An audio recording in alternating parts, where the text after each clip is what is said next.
ಕುಂಭಮೇಳ ಇಂಥ ಅದ್ಭುತವಾದಂಥ ಹೆಸರು ನೋಡಿ. ಪೂರ್ಣ ಕುಂಭ ಅನ್ನುವಂಥದ್ದೇ ಸರ್ವಶ್ರೇಷ್ಠವಾದ್ದು, ಮಂಗಳವಾದ್ದು ಅನ್ನುವಂಥ ಒಂದು ಸಂಕೇತ. ಅಂಥದ್ರೊಳಗೆ ಇಡೀ ಪ್ರಪಂಚಕ್ಕೆ ಒಂದು ಮಂಗಳಕರವಾದಂಥ ಸಂಕೇತ ಮತ್ತು ನ ಭೂತೋ ನ ಭವಿಷ್ಯತಿ ಅನ್ನುವಂತಹ ಒಂದು ದಾಖಲೆ ಇನ್ನು ಮುಂದೆ ಎಂದಿಗೂ ಸಹ ಬೇರೆ ರಾಷ್ಟ್ರಗಳು ಮಾಡಲಿಕ್ಕೆ ಸಾಧ್ಯವಿಲ್ಲದ್ದು ಮತ್ತು ಹಿಂದೆ ನಡೆದೇ ಇದ್ದಂಥದ್ದು ಅತೀ ದೊಡ್ಡ ಧಾರ್ಮಿಕ ಮಹಾಸಮ್ಮೇಳನ ಅದು ಈ ಕುಂಭಮೇಳ.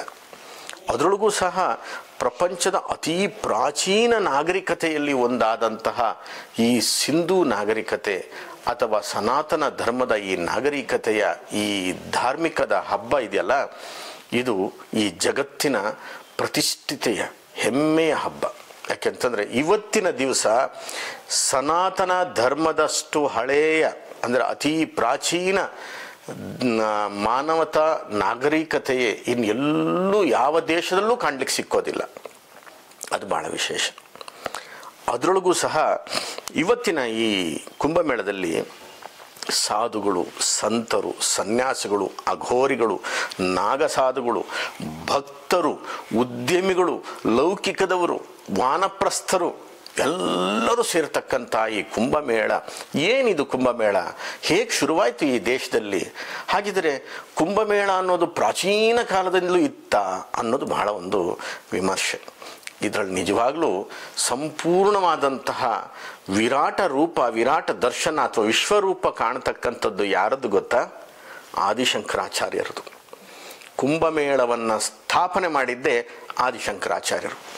ಬಹುಶಃ ನನಗನ್ನಿಸೋದು ಜಗತ್ತು ಇಂತಹ ಒಂದು ಯತಿಯನ್ನು, ಇಂತಹ ಒಂದು ತತ್ವಶಾಸ್ತ್ರಜ್ಞರನ್ನು, ಇಂತಹ ಒಂದು ದಾರ್ಶನಿಕರನ್ನು ಇನ್ಯಾವತ್ತೂ ಸಿಗಲಿಕ್ಕೆ ಸಾಧ್ಯವೇ ಇಲ್ಲ. ಏನೋ ಒಂದು ಭಗವತ್ ಶಕ್ತಿ ಅವತಾರಿಯಾಗಿದ್ದಿರಬಹುದು ಅನ್ನುವಂಥದ್ದು ದೃಢಪಡುತ್ತೆ ಇದನ್ನು ನೋಡಿದ್ರೆ. ಯಾಕೆ ಅಂತಂದರೆ ಈ ಕುಂಭಮೇಳವನ್ನು ಒಂದು ರೂಪುರೇಷೆಯ ಸಂಕಲ್ಪವನ್ನು ಕೊಟ್ಟದ್ದೇ ಶಂಕರಾಚಾರ್ಯರು. ಬಹಳಷ್ಟು ಜನ ಏನಾರು ಹೇಳಲಿ, ಹಾಗಾದರೆ ಕುಂಭಮೇಳ ಇರಲಿಲ್ವ? ಇತ್ತು, ಕುಂಭಮೇಳ ಇರಲಿಲ್ಲ, ಮಾಘಸ್ನಾನ ಅಂತಿತ್ತು. ಇದು ತಿಳ್ಕೊಳ್ಳಿ ಬಹಳ ಸ್ಪಷ್ಟವಾಗಿ. ಮಾಘಸ್ನಾನ ಮಹಾಭಾರತ ಕಾಲದಲ್ಲೂ ನಡೆದದ್ದಿದೆ. ಅದಕ್ಕೆ ಈ ಐತಿಹ್ಯವಾಗಿ ಹರಪ್ಪ ಮೊಹಂಜದಾರೋ ನಾಗರಿಕತೆಯಲ್ಲಿ ಪಶುಪತಿನಾಥನ ಈ ಶಿಲಾಮಯ ಇದು ಸಿಕ್ಕಿದಾಗ ಆಗಲೂ ಸಹ ಈ ಮಾಘ ಮಾಸದ ಸ್ನಾನದ ಬಗ್ಗೆ ಉಲ್ಲೇಖಗಳು ಇದೇ ಪುಣ್ಯಕ್ಷೇತ್ರಗಳಲ್ಲಿ, ಹರಿದ್ವಾರ, ಪ್ರಯಾಗ ಇದರಲ್ಲೆಲ್ಲ ನಡೆದದ್ದಕ್ಕೆ ದಾಖಲೆಗಳಿದೆ. ಆದರೆ 8ನೇ ಶತಮಾನದ ನಂತರ ಅಂದರೆ 1200 ವರ್ಷಗಳಿಂದ ಈ ದೇಶದಲ್ಲಿ ಇದಕ್ಕೆ ಕುಂಭಮೇಳ ಅಂತಾಯಿತು. ನೀವೊಂದು ಯೋಚನೆ ಮಾಡಿ, ಕೃಷಿ ಮೇಳ ಅಂತ ನಡೆಯುತ್ತೆ, ಜಾನಪದ ಮೇಳ ಅಂತ ನಡೆಯುತ್ತೆ, ನಾಟಕ ಮೇಳ ಅಂತ ನಡೆಯುತ್ತೆ, ಎಂತೆಂಥದ್ದು ನಡೀತದೆ. ಏನು ಅದರದ್ದು ಅರ್ಥ? ಅವುಗಳನ್ನೆಲ್ಲ ಕ್ರೋಢೀಕರಿಸಿ ಒಗ್ಗಡಿಸೋದು. ಬಟ್ ಇಲ್ಲಿ ಯಾವ ಗ್ಯಾದರಿಂಗ್ ಆಗ್ತಿರೋದು? Pot gathering. ಅದು ನೆನ್ಪಿಟ್ಕೊಳ್ಳಿ. ಕುಂಭ ಅಂತನ್ನೋದು it is nothing but a pot. ಭಗವಂತನ ಆರಾಧನೆಯಲ್ಲಿ ಶಾಸ್ತ್ರ ಹೇಳುತ್ತೆ ಏನು? ಬಿಂಬ, ಕುಂಭ, ಯಂತ್ರ, ಯಜ್ಞ ಅಂತ ಈ 4 ವಿಧಗಳಲ್ಲಿ ನೀವು ದೇವರನ್ನು ಆರಾಧನೆ ಮಾಡ್ಬೋದು.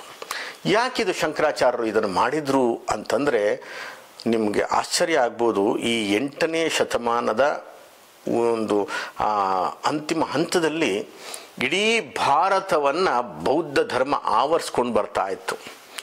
ಸನಾತನ ಭಾಳಷ್ಟು ನಿಷ್ಕ್ರಿಯಗೊಳ್ಳಿಕ್ಕೆ ಶುರುವಾಯಿತು.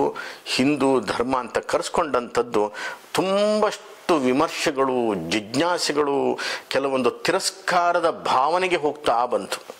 ಅದು ಕಾರಣಗಳು ನಾನಾ ಇರ್ಬೋದು, ಅದು ನನಗೆ ಹೇಳಲಿಕ್ಕೆ ಹೋಗೋದಿಲ್ಲ. ಆದರೆ ಇಂಥ ಸಂದರ್ಭದಲ್ಲಿ ಒಂದು ಮಿಷನರೀಸನ್ನು ಆಗಿನ ಕಾಲದಲ್ಲಿ ಬೌದ್ಧ ಮಿಷನರಿನ ಮಾಡಿದ್ದು ಅಶೋಕ. ಅದು ಹಾಗೇ ಬೆಳ್ಕೊಳ್ತಾ ಬಂತು.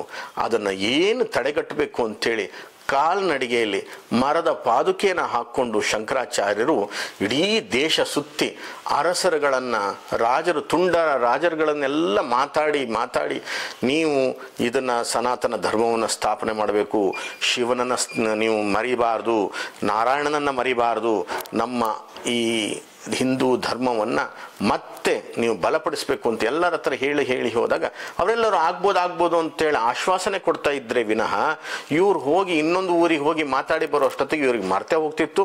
ಭಾಳಷ್ಟು ಅರಸರು ಸತ್ತೇ ಹೋಗಿರ್ತಿದ್ರು.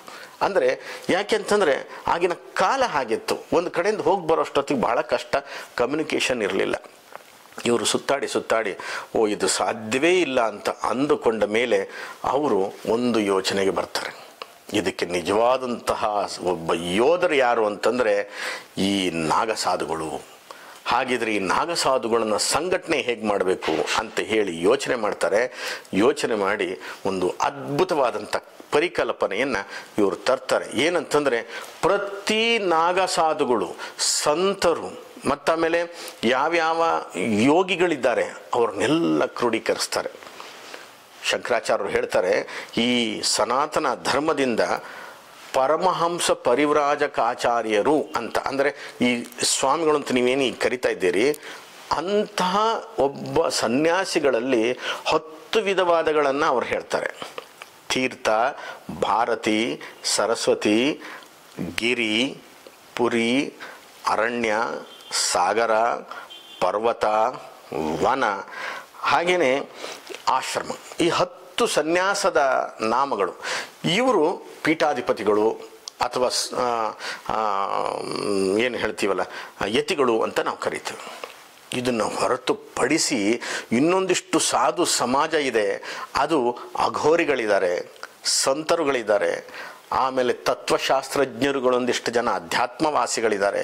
ಅದು ಅಲ್ಲದೆ ವೀರ ಸನ್ಯಾಸಿಗಳು ಅಥವಾ ವೀರ ಯೋಧರ ರೀತಿಯಲ್ಲಿ ಇರ್ತಕ್ಕಂಥವರು ಅಂತಂದರೆ ಈ ನಾಗಸಾಧುಗಳು.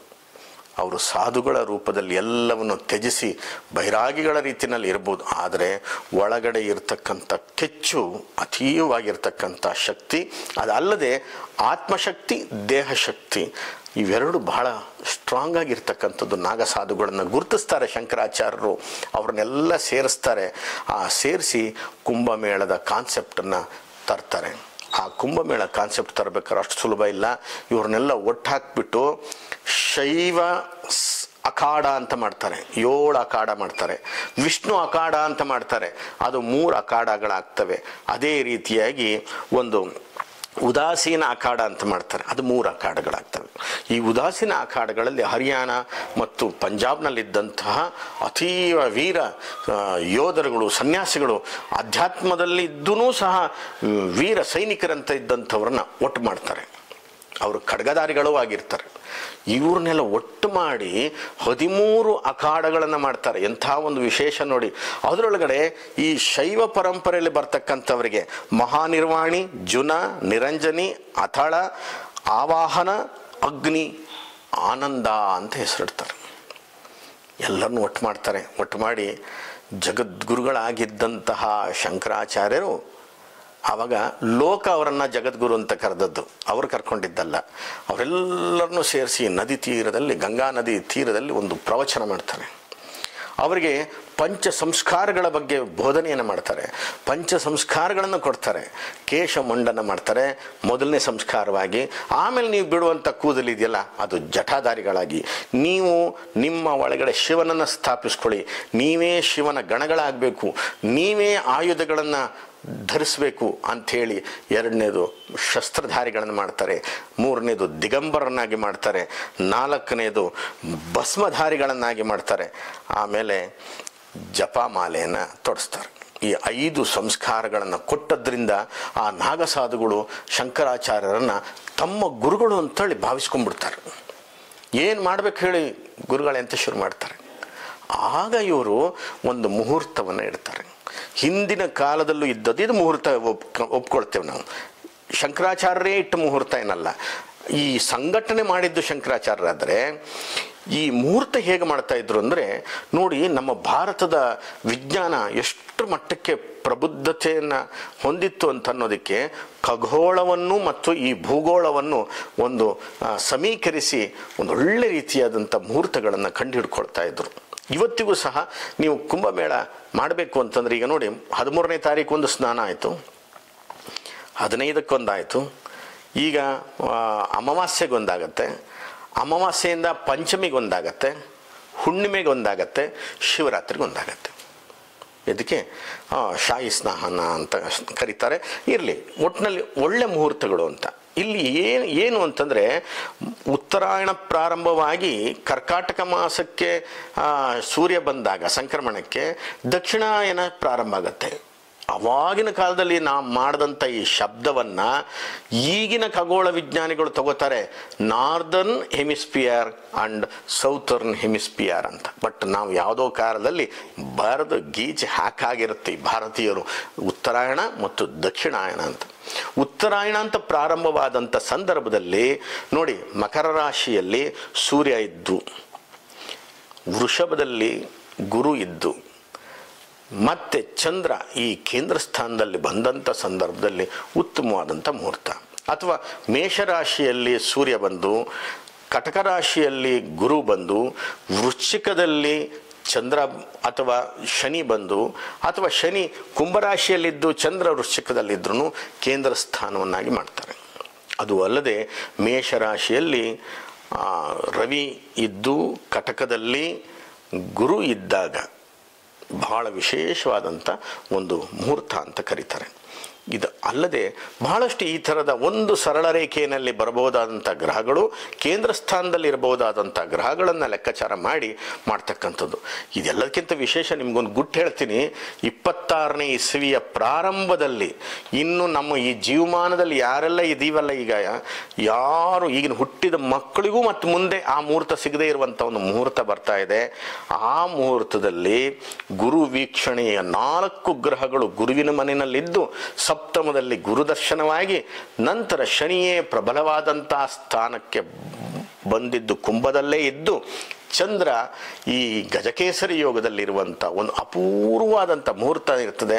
ಆ ಮುಹೂರ್ತದಲ್ಲಿ ಏನು ಮಾಡಬೇಕು ಮುಂದಿನ ವಿಡಿಯೋದಲ್ಲಿ ನಾನು ನೀವು ಹೇಳ್ತೀನಿ. ಈಗ ಕುಂಭಮೇಳಕ್ಕೆ ಬಂದುಬಿಟ್ರೆ ಇಂತಹ ಮುಹೂರ್ತದಲ್ಲಿ ಈ ಸ್ನಾನವನ್ನು ಮಾಡಬೇಕು. ಎಲ್ಲಿ ಮಾಡಬೇಕು? 4 ಸ್ಥಳಗಳಿದೆ. ಆ 4 ಸ್ಥಳಗಳಲ್ಲಿ ಅಮೃತ ಬಿಂದು ಬಿತ್ತು ಅನ್ನುವಂಥದ್ದೊಂದು ನಂಬಿಕೆ ಇದೆ. ಪ್ರಯಾಗರಾಜ್, ಹಾಗೆ ಹರಿದ್ವಾರ, ನಾಸಿಕ್ ಮತ್ತು ಉಜ್ಜಯಿನಿ. ಇಲ್ಲಿ ಇವ್ರು ಏನು ಮಾಡ್ತಾರೆ, ನಾಗಸಾಧುಗಳನ್ನೆಲ್ಲ ಒಟ್ಟು ಮಾಡ್ತಾರೆ. ಸನಾತನ ಧರ್ಮದ ಮರುಸ್ಥಾಪನೆಯ ಒಂದು ಉಲ್ಲೇಖವನ್ನು ಇಡ್ತಾರೆ. ಶಿವನನ್ನೇ ಮರಿಬೇಕಾದಂಥ ಪರಿಸ್ಥಿತಿ ಈ ಭಾರತಕ್ಕೆ ಬರ್ತಾ ಇದೆ. ಅದನ್ನು ನೀವು ರಕ್ಷಣೆ ಮಾಡಬೇಕು. ನಿಮ್ಮ ಕೈನಲ್ಲಿ ಶಸ್ತ್ರ ಹಿಡಿಬೇಕು. ಮೊದಲು ನಾವು ಮಾಮೂಲಿ ಸಾಮಾನ್ಯವಾಗಿ ಸಾತ್ವಿಕವಾಗಿ ಹೋಗಬೇಕು. ಒಂದು ವೇಳೆ ಆಗದಿದ್ದರೆ ರಾಜಸಿಕವಾಗಿ ಯುದ್ಧವನ್ನಾದರೂ ಮಾಡಲೇಬೇಕಾದಂಥ ಪರಿಸ್ಥಿತಿ ಇದೆ ಅನ್ನೋದನ್ನು ಶಂಕರಾಚಾರ್ಯರು ಬೋಧನೆ ಮಾಡ್ತಾರೆ. ಹಾಗಿದ್ರೆ ಯಾವ ಥರದಲ್ಲಿ ನಾವು ಒಗ್ಗಟ್ಟಾಗಬೇಕು? ಇಡೀ ದೇಶದ ನಾಗಸಾಧುಗಳು ಒಂದು ಕಡೆ ಬರಬೇಕು. ಅದಕ್ಕೆ ಒಂದು ಕಾನ್ಸೆಪ್ಟ್ ಹೆಂಗೆ ತರ್ತಾರೆ ಅಂದರೆ, ಪ್ರತಿ ಒಬ್ಬರು ಕುಂಭದಲ್ಲಿ ಈ ತೀರ್ಥವನ್ನು ಸ್ನಾನ ಮಾಡಬೇಕು. ಅದೇ ಕುಂಭದಲ್ಲಿ ನೀವು ನೀರನ್ನು, ಈ ಜಲವನ್ನು ತಗೊಂಡು ಹೋಗಬೇಕು. ಯಾವ ಥರದ್ದು ಅದನ್ನು ಅವರು ಅವಾಗ ಹೇಳ್ತಾರೆ. ಕಲಶಸ್ಯ ಮುಖೇ ವಿಷ್ಣು. ನೋಡಿ, ಆ ಕುಂಭಕ್ಕೆ ಎಂಥ ಒಂದು ದೈವ ಸಾನ್ನಿಧ್ಯ ಬರುತ್ತೆ ಅನ್ನೋದನ್ನು ಹೇಳ್ತಾರೆ. ಕಲಶಸ್ಯ ಮುಖೇ ವಿಷ್ಣು, ಕಂಠೆ ರುದ್ರ ಸಮಾಶ್ರಿತಾ, ಮೂಲೆ ತತ್ರ ಸ್ಥಿತೋ ಬ್ರಹ್ಮ, ಮಧ್ಯೆ ಮಾತೃಗಣ ಸ್ಮೃತಾ, ಕುಕ್ಷೌತ ಸಾಗರಾ, ಸರ್ವೇ ಸಪ್ತ ದ್ವೀಪ ವಸುಂಧರ. 7 ದ್ವೀಪಗಳಿರ್ತಕ್ಕಂಥ ಈ ವಸುಂಧರೆ, ಅವಳನ್ನು ಈ ಕುಂಭದಲ್ಲೇ ಕಾಣ್ತಾ ಇದ್ದೇವೆ. ಅದರ ಮುಖಭಾಗದಲ್ಲಿ ವಿಷ್ಣು, ಕಂಠಭಾಗದಲ್ಲಿ ರುದ್ರ, ಮೂಲ ಭಾಗದಲ್ಲಿ ಬ್ರಹ್ಮ, ಮಧ್ಯಭಾಗದಲ್ಲಿ ಸರ್ವ ದೇವತೆಗಳನ್ನು ಹೊಂದಿರುವಂಥದ್ದು ಇದು ಕುಂಭಗಳು ನಿಮ್ಮ ಕೈನಲ್ಲಿರಬೇಕು. ಪ್ರತಿಯೊಬ್ಬ ನಾಗಸಾಧುಗಳು ಕುಂಭಗಳನ್ನೇ ತರಬೇಕು. ಆ ನದಿ ತೀರದಲ್ಲಿ ಕುಂಭಗಳೇ ಮೇಳವಾಗಬೇಕು ಅನ್ನೋದನ್ನು ಹೇಳ್ತಾರೆ. ಇದು ಕುಂಭಮೇಳ. ಬಹಳಷ್ಟು ಜನ ವಿಶ್ಲೇಷಣೆ ಏನೇನೋ ಕೊಡ್ತಾರೆ. ಆದರೆ ನಿಜವಾದ ಕುಂಭಮೇಳ ಅದು ಶಂಕರಾಚಾರ್ಯರ ಇನ್ನೊಂದು ಮುಖ ಈ ಕುಂಭಮೇಳದಲ್ಲಿ ಕಾಣ್ತದೆ. 1200 ವರ್ಷಗಳು ಆಗೋಯ್ತು ಈ ಯತಿಗಳು ಈ ಭೂಮಿಯನ್ನು ಬಿಟ್ಟು. ಆದರೂ ಅವರ ಆತ್ಮ ಈ ಭೂಮಿ ಮೇಲೆ ಇದೆ ಅನ್ನೋದಕ್ಕೆ ಈ ಕುಂಭಮೇಳ ಸಾಕ್ಷಿಯಾಗಿರ್ಬೋದು. ಆಗಿನ ಕಾಲದಲ್ಲಿ ಇಷ್ಟು ನಾಗಸಾಧುಗಳನ್ನು ಒಂದು ಸಂಘಟನೆ ಮಾಡುವಂಥ ಶಕ್ತಿ, ಮೀಡಿಯಾ ಇಲ್ಲ, ಕರೆಂಟ್ ಇಲ್ಲ, ಯೋಚನೆ ಮಾಡಿ, ಕನ್ನಡಕ ಇಲ್ಲ, ಕಾಲಿಗೆ ಚಪ್ಪಲಿ ಇಲ್ಲ, ವೆಹಿಕಲ್ ಅಂತೂ ಮೊದಲೇ ಇಲ್ಲ. ಇಂತಹ ಕಾಲದಲ್ಲಿ ಒಬ್ಬ ಯತಿ ಸಾವಿರಾರು ಗಟ್ಟಲೆ ಆಗಿನ ಕಾಲಕ್ಕೆ ನಾಗಸಾಧುಗಳನ್ನು ಒಟ್ಟು ಮಾಡೋದಿದೆಯಲ್ಲ ಅದು. ಆಗ ಇವರು ಕೈನಲ್ಲಿ ಎಲ್ಲರ ಕೈನಲ್ಲೂ ಕುಂಭವನ್ನು ಇಟ್ಟು ಸೂರ್ಯನಿಗೆ ಅರ್ಘ್ಯವನ್ನು ಬಿಡ್ತಾರೆ. ಅದನ್ನು ಹೇಳ್ಕೊಡ್ತಾರೆ. ಯಾಕೆ ಗೊತ್ತಾ? ಒಂದು ಕಥೆಯನ್ನು ತರ್ತಾರೆ. ಏನು ಕಥೆ ಅದು ಅಂದರೆ, ಸೂರ್ಯ ಯಾಕೆ ಬೇಕು? ನಾಗಸಾಧುಗಳು ನಾಳೆ ಪ್ರಶ್ನೆ ಮಾಡಬಾರ್ದು. ಅದಕ್ಕೋಸ್ಕರ ಅವ್ರು ಹೇಳ್ತಾರೆ, ಸೂರ್ಯ ಯಾಕೆ ಬೇಕು ಅಂತಂದರೆ, ನಾಗಗಳು ನೀವು ಹಿಂದೆನೂ ಸಹ ನಾಗಗಳಿಗೆ ಅಮೃತ ಸಿಕ್ಕಿರಲಿಲ್ಲ. ಅದು ನಿಮಗೆ ಗೊತ್ತಿರಬೇಕು. ಏನು? ನಾಗಗಳ ತಾಯಿ ಕದ್ರು, ಗರುಡನ ತಾಯಿ ವಿನತೆ. ಈ ಕದ್ರು ವಿನತೆಯ ನಡುವೆ ನಡೆದಂತಹ ಒಂದು ಪೈಪೋಟಿಯಲ್ಲಿ ಒಂದು ಮೋಸದ ಒಂದು ಆಟ ನಡೀತದೆ. ಉಚ್ಚಶ್ರವಸ್ಸು ಅನ್ನುವಂತಹ ಕುದುರೆಯ ಬಾಲ ಕಪ್ಪಿದೆ ಅಂಥೇಳಿ ಕದ್ರು ಹೇಳ್ತಾಳೆ, ಈ ಬಿಳಿ ಇದೆ ಅಂತ ವಿನತೆ ಹೇಳ್ತಾಳೆ. ಒಂದು ವೇಳೆ ಕಪ್ಪೇ ಆಗಿದ್ದರೆ ವಿನತೆ ನನ್ನ ಸೇವಕಿ ಆಗಬೇಕು ಅಂತ ಕದ್ರು ಹೇಳ್ತಾಳೆ. ವಿನತೆ ಒಪ್ಕೋತಾಳೆ. ಅದನ್ನು ತನ್ನ ಮಕ್ಕಳ ಹತ್ರ ಬಂದುಬಿಟ್ಟು ಈ ಕದ್ರು ಹೇಳ್ತಾಳೆ, 1,000 ನಾಗಗಳಿಗೆ ಹೇಳ್ತಾಳೆ, ನೀವೆಲ್ಲರೂ ಕಪ್ಪು ವರ್ಣದಲ್ಲಿ ಹೋಗಿ ಉಚ್ಚಶ್ರವಸ್ಸು ಬಾಲವನ್ನು ಕಚ್ಚಿ ಹಿಡ್ಕೋಬೇಕು. ಅದು ದೂರದಿಂದ ನನಗೆ ಕಪ್ಪಾಗಿ ಕಾಣಬೇಕು. ಆಗ ವಿನತೆ ನನಗೆ ಸೇವಕಿಯಾಗಿ ಬರ್ತಾಳೆ ಅಂತ. ನಾಗಗಳು ಹೇಳ್ತವೆ, ಇದು ಮೋಸ ತಾಯಿ, ಇದನ್ನು ನಮ್ಮ ಕೈನಲ್ಲಿ ಮಾಡಿಸ್ಬೇಡ, ಇದಕ್ಕೆ ಅನಾಹುತ ಆಗುತ್ತೆ ಅಂತ. ಆದರೂ ಇವಳು ಕೇಳೋದಿಲ್ಲ. ತಾಯಿಗೋಸ್ಕರವಾಗಿ ಇವಳು ಈ ಮಕ್ಕಳೆಲ್ಲ ಹೊರಟು ಹೋಗ್ತವೆ. ಅವು ಉಚ್ಚಶ್ರವಸ್ಸನ್ನು ಬಾಲವನ್ನು ಕಚ್ಚಿ ಹಿಡ್ಕೋತವೆ. ಆ ಸಂದರ್ಭದಲ್ಲಿ ವಿನತೆ ನೋಡಿ ದಿಗ್ಭ್ರಮೆ ಆಗುತ್ತೆ. ಬಾಲ ಕಪ್ಪಾಗಿದೆ, ಆ ಕಾರಣಕ್ಕೆ ಇವಳು ಸೇವಕಿ ಆಗಿಬಿಡ್ತಾಳೆ. ಎಷ್ಟೋ ದಿವಸಗಳ ನಂತರ ಬಲಶಾಲಿಯಾಗಿ ಹುಟ್ಟಿರ್ತಕ್ಕಂತಹ ಮಗನ ಮುಂದೆ ಹೇಳಿಕೊಂಡು ಕಣ್ಣೀರಿಡ್ತಾಳೆ. ಆ ಮಗ ಯಾರು? ಗರುಡದೇವ. ಆ ಗರುಡ ಬಂದ್ಬಿಟ್ಟು ಕದ್ರುವಿನ ಹತ್ರ ಬೇಡ್ಕೋತಾಳೆ, ನನ್ನ ತಾಯಿಯನ್ನು ಸೇವಕಿ ಸ್ಥಾನದಿಂದ ಬಿಡುಗಡೆ ಮಾಡ್ಬೇಕಾದ್ರೆ ನಾನು ಏನು ಮಾಡಬೇಕು? ನನ್ನ ಮಕ್ಕಳಿಗೆ ಅಮೃತ ಸಿಕ್ಕಿಲ್ಲ. ಸಮುದ್ರ ಮಥನ ಕಾಲದಲ್ಲಿ ಅಮೃತ ಬಂತಲ್ಲ, ಅಮೃತವನ್ನು ದೇವತೆಗಳು ಮಾತ್ರ ತಗೊಂಡ್ರು, ನನ್ನ ಮಕ್ಕಳಿಗೆ ಸಿಗಲಿಲ್ಲ. ಆದ್ದರಿಂದ ನೀನು ಇಂದ್ರನಿಂದ ಹೋಗಿ ಆ ಅಮೃತವನ್ನು ತಂದು ಕೊಟ್ಟರೆ ನಿನ್ನ ತಾಯಿಯನ್ನು ಬಿಡುಗಡೆ ಮಾಡ್ತೀವಿ. ಆಗ ಇಂದ್ರ ಹೋಗಿ ಸ್ವರ್ಗದಲ್ಲಿ ಅಮೃತವನ್ನು ತಗೊಳ್ಳಿಕ್ಕೆ ಹೋಗ್ತಾನೆ. ಅಷ್ಟು ಸುಲಭವಾಗಿರೋದಿಲ್ಲ. ಅಲ್ಲಿ ಆ ಅಮೃತ ಕುಂಭವನ್ನು ಕಾಯೋದಿಕ್ಕೆ 3 ಚಕ್ರಗಳಿರ್ತವೆ. ಒಂದು ಸೂರ್ಯ ಚಕ್ರ, ಇನ್ನೊಂದು ಅಗ್ನಿ ಚಕ್ರ, ಮತ್ತೊಂದು ಶಸ್ತ್ರಚಕ್ರ. ನೋಡಿ, ಇದು ನಾಗಗಳಿಗೆ ಶಂಕರಾಚಾರ್ಯರು ಎಷ್ಟು ಚಂದದ ವಿವರಣೆಯನ್ನು ಕೊಡ್ತಾರೆ. ಆಗಿನ ಕಾಲದಲ್ಲಿ ಒಂದು ಇಂಪ್ರೆಸಿವ್ ಆಗಿ ಪ್ರವಚನ ಕೊಡಬೇಕಾಗಿತ್ತು. ನಾಗಸಾಧುಗಳು ಬಲಿಷ್ಠವಾಗಿ ಧರ್ಮವನ್ನು ನಂಬಬೇಕಾಗಿತ್ತು. ಶಂಕರಾಚಾರ್ಯರು ಆ ಕೆಲಸವನ್ನು ಮಾಡ್ತಾರೆ. ಆ ಸಂದರ್ಭದಲ್ಲಿ ಅವ್ರು ಹೇಳ್ತಾರೆ, ಸೂರ್ಯ ಚಕ್ರವನ್ನು ಭೇದಿಸಿಕೊಂಡು ಗರುಡ ಹೋದ, ಶಕ್ತಿ ಸಿಕ್ತು. ಆದ್ದರಿಂದ ನೀವು ಈ ಕುಂಭಗಳನ್ನು ಹಿಡ್ಕೊಂಡು ಸೂರ್ಯನಿಗೆ ಅರ್ಘ್ಯವನ್ನು ಬಿಡಿ. ಅಗ್ನಿ ಚಕ್ರವನ್ನು ಸಹ ಗರುಡ ಭೇದಿಸಿದ. ಆನಂತರ ಅವನಿಗೆ ಯಶಸ್ಸು ಸಿಕ್ತು. ಅಗ್ನಿ ಚಕ್ರವನ್ನು ನೀವು ಭೇದಿಸಬೇಕಾದ್ರೆ ನಿಮ್ಮಲ್ಲಿ ಅಗ್ನಿಯನ್ನು ಸ್ಥಾಪಿಸ್ಕೊಳ್ಳಿ, ದೇಹಾಗ್ನಿಯನ್ನು ಬಲವಾಗಿ ಮಾಡ್ಕೊಳ್ಳಿ, ಅಗ್ನಿ ಸ್ವರೂಪಿಗಳಾಗಬೇಕು ನೀವು ಅಂತ ಶಂಕರಾಚಾರ್ಯ ಹೇಳ್ತಾರೆ. ಆಮೇಲೆ ಶಸ್ತ್ರಚಕ್ರಕ್ಕೆ ನಿಮ್ಮ ಕೈನಲ್ಲೇ ತ್ರಿಶೂಲ ಹಿಡಿರಿ, ಖಡ್ಗ ಹಿಡಿರಿ, ದಂಡ ಹಿಡಿರಿ, ಶೂಲ ಹಿಡಿರಿ. ಎಂಥದ್ರಿ ಇದು? ಶಂಕರಾಚಾರ್ಯರು ಒಬ್ಬ ಸಾತ್ವಿಕ ಯತಿ ಅಂತೇಳಿ ನೀವೆಲ್ಲ ತಿಳ್ಕೊಂಡಿದ್ರಲ್ಲ, ಧರ್ಮಕ್ಕೋಸ್ಕರ ತಾನೊಬ್ಬ ವೀರ ಯೋಗಿ ಅಂತೇಳಿ ತೋರಿಸ್ಕೊಟ್ಟಿದ್ರು, ಕ್ರಾಂತಿಯೋಗಿ ಅಂತ ತೋರಿಸ್ಕೊಟ್ರು. ಆದರೆ ಯಾರ ಹೆಸರು ಬರಲಿಲ್ಲ. ಆದರೆ ಯೋಚನೆ ಮಾಡಬೇಕಾದ್ದೇನಂತಂದರೆ, ಶಂಕರಾಚಾರ್ಯನ ಒಂದು ಜಾತಿಗೆ ಬ್ರ್ಯಾಂಡ್ ಮಾಡಿಬಿಟ್ವಿ. ಶಂಕರಾಚಾರ್ಯರು ಒಂದು ಜಾತಿಗೆ ಸೇರಿದ ವ್ಯಕ್ತಿ ಅಲ್ಲ. ಶಂಕರಾಚಾರ್ಯರು ಜಾತಿಯನ್ನೇ ನೋಡದೇ ಇದ್ದಂಥ ಒಬ್ಬ ಯತಿಗಳು. ಅವರು ಯಾರ್ಯಾರಿಗೆಲ್ಲ ಯಾರ್ಯಾರಿಗೆಲ್ಲ ಬೋಧನೆ ಮಾಡಿದ್ರು. ನಾಗಸಾಧುಗಳನ್ನು ಒಟ್ಟು ಮಾಡಿದ್ರಲ್ಲ, ಜಾತಿ ನೋಡಿ ಒಟ್ಟು ಮಾಡಿದ್ದಾರೆ ಅಂದ್ಕೊಂಡಿದ್ದೀರಾ? ಇಡೀ ಧರ್ಮವನ್ನು, ಹಿಂದೂಗಳನ್ನು ಒಟ್ಟು ಮಾಡಿದರು. ಆದ್ದರಿಂದ ಶಂಕರಾಚಾರ್ಯ ಅವರು ದೇಶದ ಆಸ್ತಿಯಾಗಿ ಅವತ್ತು ಕಂಡರು, ಸೇನಾಧಿಪತಿಯಾಗಿ ಕಂಡರು, ಒಬ್ಬ ಮಹಾಸೇನಾನಿ ವೀರಯೋಗಿಯಾಗಿ ಕಂಡರು. ಇವರು ಹೇಳ್ತಾರೆ, ನೀವು ಶಸ್ತ್ರ ಧರಿಸಿ ಅಂಥೇಳಿ ಶಸ್ತ್ರವನ್ನು ಕೊಟ್ಟರು. ಆಮೇಲೆ ಗರುಡನ ಕಥೆಯನ್ನು ಮುಂದುವರಿಸ್ತಾರೆ. ಆ ಗರುಡ ಈ 3 ಭೇದಿಸಿಕೊಂಡು ಇಂದ್ರನ ಮುಂದೆ ಯುದ್ಧಕ್ಕೆ ನಿಲ್ತಾನೆ. ಇಂದ್ರ ವಜ್ರಾಯುಧನ ಹೊಡಿತಾನೆ. ವಜ್ರಾಯುಧದಲ್ಲಿ ಹೊಡೆದಾಗ ಇವನೇ ತನ್ನ ಕೊಕ್ಕನಿಂದ ಒಂದು ಗರಿ ತೆಗೆದು ಕೆಳಗೆ ಹಾಕ್ತಾನೆ. ಯಾರು? ಗರುಡ. ಯಾಕೆ ಅಂತಂದರೆ ದದೀಚಿ ಮಹರ್ಷಿಗೆ ಕೊಟ್ಟ ಗೌರವವನ್ನೇ ಹೊರತು ನಿನಗಲ್ಲ ಅಂದ್ಬಿಡ್ತಾನೆ. ಆಶ್ಚರ್ಯ ಆಗ್ಬಿಡುತ್ತೆ. ಇಂದ್ರನಿಗೆ ಭಯ ಆಗತ್ತೆ, ಎಂಥದಪ್ಪ ಇದೆಂಥ ಗರುಡ ಇದು ಅಂತ. ಆ ಸಂದರ್ಭದಲ್ಲಿ ಹೆದರಿ, ನಿನಗೇನು ಬೇಕು ಹೇಳು. ಆವಾಗ ಒಂದು ಸಹಾಯ ಕೇಳ್ತಾನೆ, ನನ್ನ ತಾಯಿಯನ್ನು ಬಿಡಿಸ್ಕೊಳ್ಳಿಕ್ಕೆ ಅಮೃತ ಕಲಶವನ್ನು ತಗೊಂಡು ಹೋಗ್ತೀನಿ, ನಾನು ಏನೂ ಹಾಳು ಮಾಡೋದಿಲ್ಲ, ನಂಬಿಕೋ. ನೀನು ಅಥವಾ ನಿನ್ನ ಮಗನೋ ಬಂದು ಈ ಅಮೃತ ಕಲಶವನ್ನು ವಾಪಸ್ ತಗೊಂಡೋಗಿ. ಸರಿ ಅಂತ ಒಪ್ಪಿಗೆ ಆಗತ್ತೆ.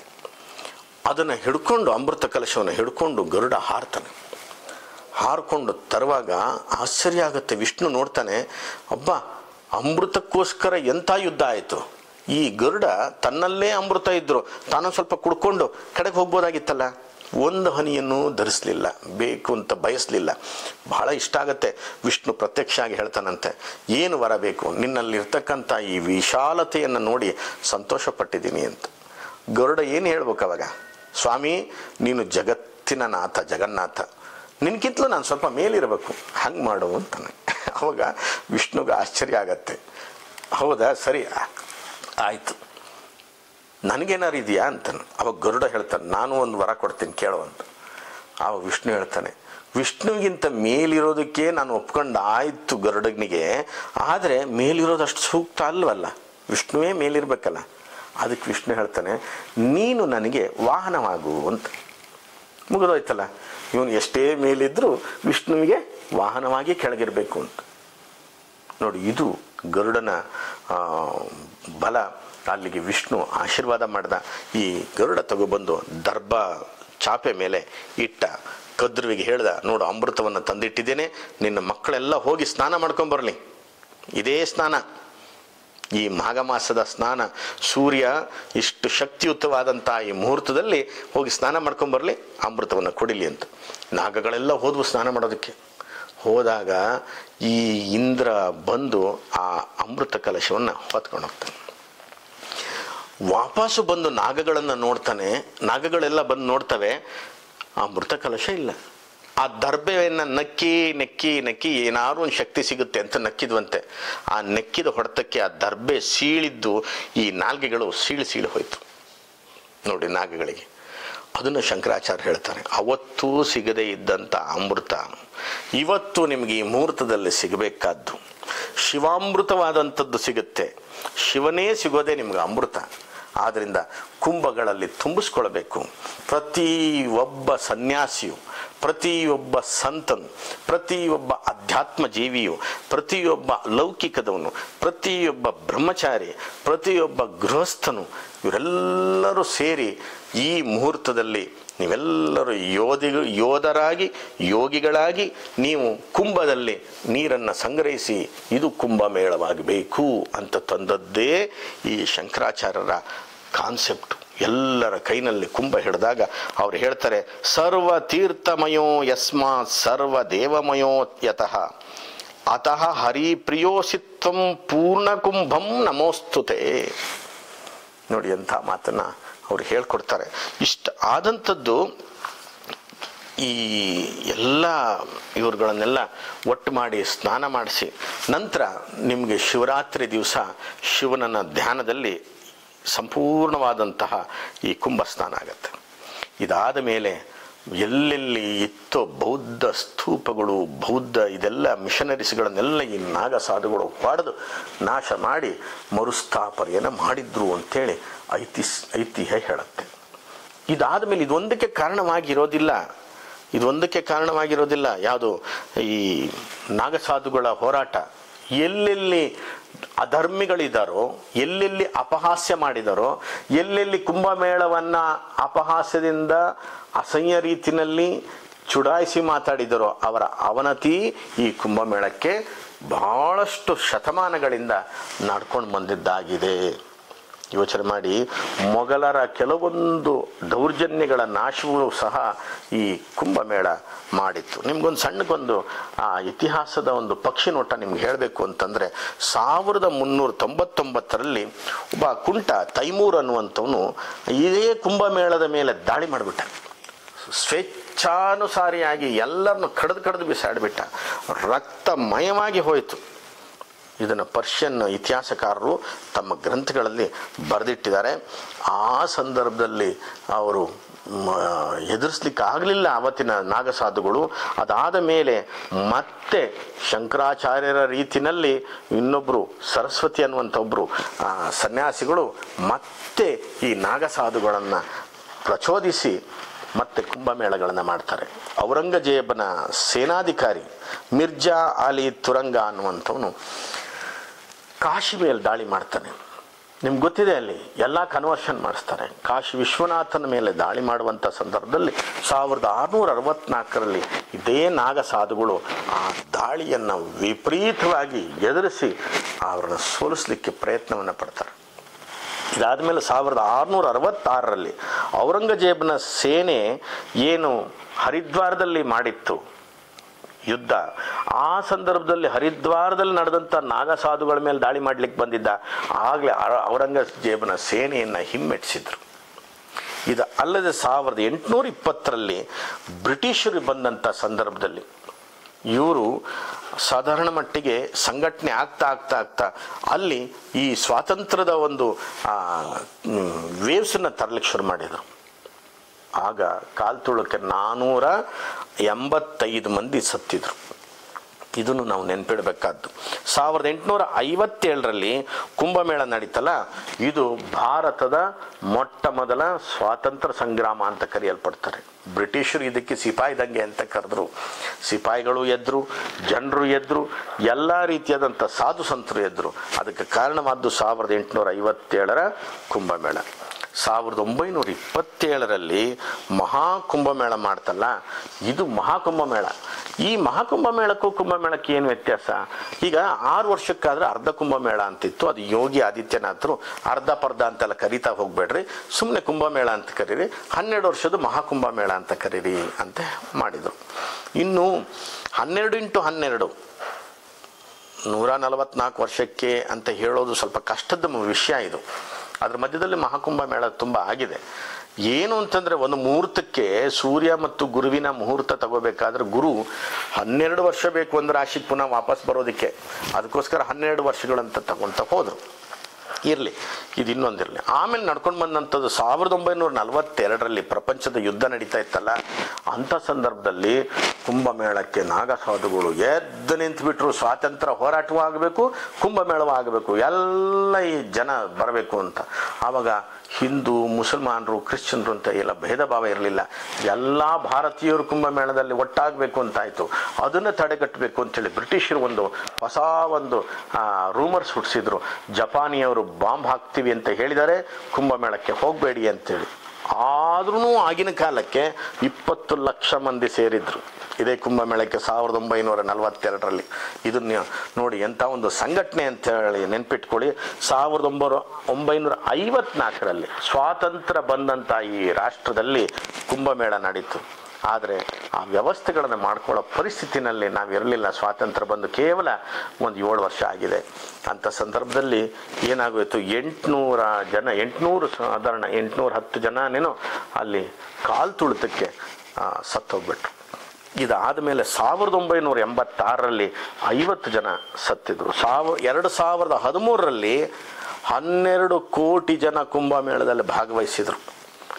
ಹೋಗಲಿ, 2019ರಲ್ಲಿ ಇದೇ ಪ್ರಯಾಗ್ರಾಜ್ನಲ್ಲಿ ಜಸ್ಟ್ ಅರ್ಧ ಕುಂಭಮೇಳ ಅಂತ ಏನು ಕರಿತಿತ್ತು, ಅದು 25 ಕೋಟಿ ಜನರನ್ನ ಸೇರಿಸ್ತು.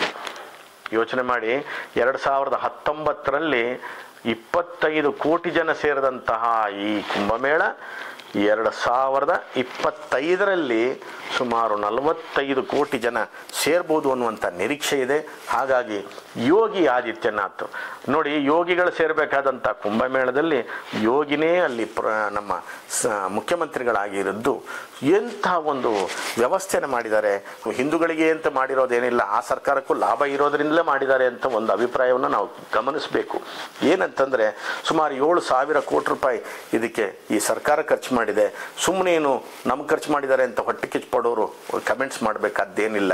ಯಾಕೆಂತಂದರೆ ಸುಮಾರು 2-3 ಲಕ್ಷ ಕೋಟಿ ವಹಿವಾಟು ಉತ್ತರ ಪ್ರದೇಶದಲ್ಲಿ ಆಗುತ್ತೆ ಅನ್ನುವಂಥ ನಿರೀಕ್ಷೆ, ಅದರಲ್ಲಿ 1 ಲಕ್ಷ ಕೋಟಿ ಲಾಭ ಆಗುತ್ತೆ ಅನ್ನುವಂಥ ನಿರೀಕ್ಷೆನಲ್ಲೇ ಒಂದು ಇನ್ವೆಸ್ಟ್ಮೆಂಟು 7,000 ಕೋಟಿ ಇವರು ಮಾಡ್ತಾ ಇದ್ದಾರೆ.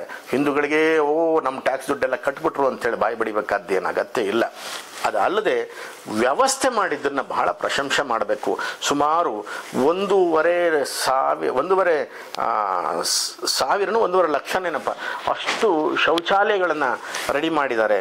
1,300 ಎಕರೆ ಪ್ರದೇಶದಲ್ಲಿ 7 ಸೆಕ್ಟರ್ಗಳನ್ನು ಮಾಡಿ ಈ ಜನರಿಗೆ ಬರಲಿಕ್ಕೆ ವ್ಯವಸ್ಥೆಗಳನ್ನು ಮಾಡಿದ್ದಾರೆ. 12 ಕಿಲೋಮೀಟರ್ ವ್ಯಾಪ್ತಿಯ ಉದ್ದದಲ್ಲಿ ಸ್ನಾನಕ್ಕೆ ವ್ಯವಸ್ಥೆಗಳನ್ನು ಮಾಡಿರ್ತಕ್ಕಂಥದ್ದು.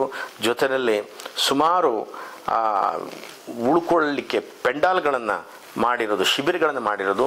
3,000 ಪೊಲೀಸರುಗಳನ್ನು, 1,000-2,000 ಸೈನಿಕರನ್ನು, ಸುಮಾರು 1,000 ಮಂದಿ ಬೇರೆ ಬೇರೆ ಆಫೀಸರ್ಸ್ಗಳನ್ನು ಈ ಸರ್ಕಾರ ಇದಕ್ಕೋಸ್ಕರ ನಿಯೋಜನೆ ಮಾಡಿರೋದು ನಿಜವಾಗ್ಲೂ ಸಹ ಬಹಳ ಸಂತೋಷದ ವಿಚಾರ.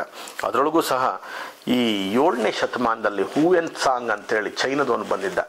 ಆ ಸಂದರ್ಭದಲ್ಲೂ ಸಹ ಈ ಮಾಘಸ್ನಾನ ಈ ನದಿಯಲ್ಲಿ, ಪ್ರಯಾಗರಾಜ್ ನದಿಯಲ್ಲಿ ನಡೆದಿದೆ. 100 ದೇವಾಲಯಗಳು ಈ ಪ್ರಯಾಗರಾಜ್ನದಲ್ಲಿದೆ. 2 ಬೌದ್ಧ ಏನು ಹೇಳ್ತಾರೆ ಅದಕ್ಕೆ ವಿಹಾರಗಳಿವೆ ಅನ್ನುವಂಥದ್ದನ್ನು ಅವನು ವಿವರಣೆ ಕೊಡ್ತಾರೆ. ಅಂತಹ ಒಂದು ನಿಮ್ಗೆ ಆಶ್ಚರ್ಯದ ಈ ಕುಂಭಮೇಳ ಯಾರು ಭಾಗವಹಿಸ್ತೀರಿ, ಯಾರು ಅದರೊಳಗೆ ಸೇರ್ತೀರಿ, ಬಹಳ ಉತ್ತಮವಾದ್ದು ಅಂತ ಹೇಳುತ್ತೆ. ಒಂದು ಅಲ್ಲಿದ್ದ ನೀರೇ ಸಿಗುತ್ತೆ, ಮತ್ತೆ ಬೇರೆ ನೀರು ಅಂಥೇಳಿ ಸಿಗಲ್ವಾ? ಆ ನೀರಿನಲ್ಲಿ ಮುಳುಗಿದ ತಕ್ಷಣ ಎಲ್ಲ ವಿಚಿತ್ರವಾಗಿ ಬದಲಾವಣೆ ಆಗುತ್ತಾ? ಇವೆಲ್ಲ ಏನಲ್ಲ. ಹಾಗಿದ್ರೆ ಈ ಮದುವೆ ಮಾಡ್ಕೋಬೇಕು ಅಂದರೆ ಒಂದು ದೇವಸ್ಥಾನದಲ್ಲಿ ಹೋಗಿ ಸಣ್ಣ ಖಾರ ಹಾಕಿದ್ರು ಮದುವೆ ಆಗುತ್ತೆ. ವಿಜೃಂಭಣೆ ಮದುವೆ ಯಾಕೆ ಮಾಡ್ತೀರಿ ಅಲ್ವಾ? ಒಂದು ಪಕ್ಷ ಸಂಘಟನೆ ಮಾಡಬೇಕು ಅಂತೇಳಿ ಖರ್ಚು ಯಾತಕ್ಕೆ ಮಾಡ್ತೀರಿ? ಅಥವಾ ಒಬ್ಬರು ಗೆದ್ದರು ಅಂಥೇಳಿ ರಾಜಕೀಯವಾಗಿ ಖರ್ಚು ಯಾಕೆ ಮಾಡ್ತೀರಿ? ಎಲ್ಲವನ್ನೂ ಮಾತಾಡ್ಲಿಕ್ಕೆ ಹೋದ್ರೆ ಭಾಳ ಕಷ್ಟ ಆಗುತ್ತೆ. ಆದರೆ ಸಂಘಟನೆ ಉತ್ಸವ ಅಂತ ಆಗಬೇಕಾದ್ರೆ ಧರ್ಮದ ಹೆಸರಲ್ಲಾಗಬೇಕು, ಅಧ್ಯಾತ್ಮದ ಹೆಸರಲ್ಲಾಗಬೇಕು. ಇಲ್ಲಿ ಕೇವಲ ಕುಂಭದ ಹೆಸರಲ್ಲಾಗುವಂಥದ್ದು ಸ್ಥಾಪನೆ ಮಾಡಿದ್ದು ಶಂಕರಾಚಾರ್ಯರು. ಈ ಶಂಕರಾಚಾರ್ಯರ ವಿರಾಟ ದರ್ಶನವನ್ನು ನೋಡಬೇಕು. ಪ್ರತಿ ಕುಂಭಮೇಳವೂ ಸಹ ಪ್ರತಿಯೊಬ್ಬ ನಿಂದಕರನ್ನು, ಪ್ರತಿಯೊಬ್ಬ ಅಧರ್ಮಿಗಳಿಗೆ ಅದು ವಿಷಕುಂಭವಾಗಿ ಪರಿಣಮಿಸಿದೆ. ಇಂಥ ಒಂದು ಕುಂಭಮೇಳದ ಇತಿಹಾಸ, ಪುರಾಣ ಮತ್ತು ಈ ಲೌಕಿಕ ಮತ್ತು ಸಮಾಜದ ಸಮಗ್ರ ಮಾಹಿತಿ ನಿಮ್ಮ ಮುಂದೆ ಪಕ್ಷಿ ನೋಟವನ್ನು ಕೊಟ್ಟಿದ್ದೇವೆ. ಸಾಧ್ಯವಾದಷ್ಟು ನಿಮಗೆ ಈ ಮಾಹಿತಿಯನ್ನು ಕೊಡೋ ಪ್ರಯತ್ನವನ್ನು ಮಾಡಿದ್ದೀವಿ. ಮುಂದಿನ ವಿಡಿಯೋದಲ್ಲಿ ಮುಂದೆ 26ರಲ್ಲಿ ಬರಬಹುದಾದಂಥ ವಿಶೇಷವಾದಂಥದ್ದು, 100 ವರ್ಷಗಳು ಕಾದು ಕೂತ್ರೂ ಖಗೋಳದಲ್ಲಿ ಇಂಥ ಒಂದು ಪುಣ್ಯದ ಸಮಯ ಸಿಗಲಿಕ್ಕಿಲ್ಲ. ಆ ಸಮಯದ ಬಗ್ಗೆ ಮಾತಾಡ್ತೀವಿ. ನೀವೆಲ್ಲರೂ ಇದರ ಸಬ್ಸ್ಕ್ರೈಬರ್ ಆಗಿ ನಮ್ಮ ಜೊತೆಗಿರಿ.